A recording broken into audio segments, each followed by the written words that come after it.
So the ranking says he belongs, the bank account says he can't stay. Exactly. Nobody explains that gap to a family at 16. Talent gets a player the invitation.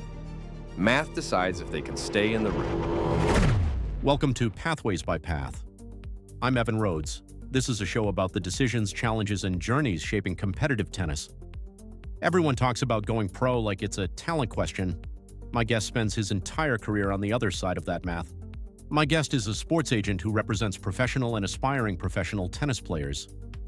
Marcus Bell, welcome to Pathways by Path. Thanks for having me, Evan. Here's what nobody tells a 16-year-old with a good serve. Going pro is not a talent decision. It's a budgeting decision. I've watched players with real game go broke by 22. And I've watched players with a planar game build a 10-year career because someone did the math first. Give me an example. I had a client ranked 290 in the world. Great record that year. He called me from an airport because he couldn't afford the flight to his next tournament. Not because he wasn't good enough, because the math had run out 3 tournaments earlier. What's the actual math? A full season outside the very top of the game runs somewhere between $80,000 and $150,000. Coaching, stringing, entries, flights, hotels. A physio when something goes wrong. A single week overseas alone can run $3,000 or $4,000, once you count the coach's travel too. Prize money at 290 in the world doesn't come close to covering that gap. So the ranking says he belongs, the bank account says he can't stay. Exactly. And nobody explains that gap to a family at 16. They see the ranking climb. They don't see the burn rate underneath it. Are the players who go broke usually the ones who weren't good enough? No, that's the part that surprises people. The players who go broke are usually the good ones. Good enough to keep almost qualifying. Good enough to keep the family believing next year's the year. Almost is the most expensive place in tennis. How do you decide when a client should stop chasing? I ask the family to set the number before the season starts, not during it. If you're going to spend $100,000 finding out, decide today what result makes that worth it, not after you've already spent it.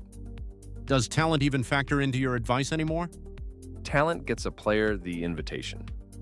Math decides if they can stay in the room. I've turned down clients with a beautiful game because the numbers didn't work for their family. And I've signed clients with a planar game because the numbers did. How do you actually get paid in all of this? A percentage of what the player earns, prize money, endorsements, nothing else. So if I sign someone who can't sustain a career, I don't get paid either. My incentive and the family's incentive point the same direction as long as I do the job honestly. What's the most common mistake a family makes before they ever call someone like you? They've already spent 2 years and 6 figures with nobody saying, here's where we stop if it doesn't work. By the time I'm in the room, half the decision has already been made by sunk cost, not by math. What do you tell a parent who wants to know if their kid should turn pro? Give it 3 years. A real budget and a real exit number agreed on before the first ball gets hit. 3 years is long enough to know. It's short enough that walking away doesn't cost you the rest of your life. Going pro isn't a talent decision. It's a P&L decision. The sooner a family treats it like one, the longer their kid's career actually lasts. Marcus named it himself, a P&L decision, not a talent one. Hear it that way, and the fear around going pro starts turning into planning. Underneath all of that math is the same first step every family in tennis eventually reaches, knowing which tournaments actually make sense to enter before a single flight gets booked. That part hasn't changed. It's still just tournament search, all in one place, right now. Next week, someone who made the opposite call, a former player who walked away from the tour entirely, and why she says that wasn't the hard part.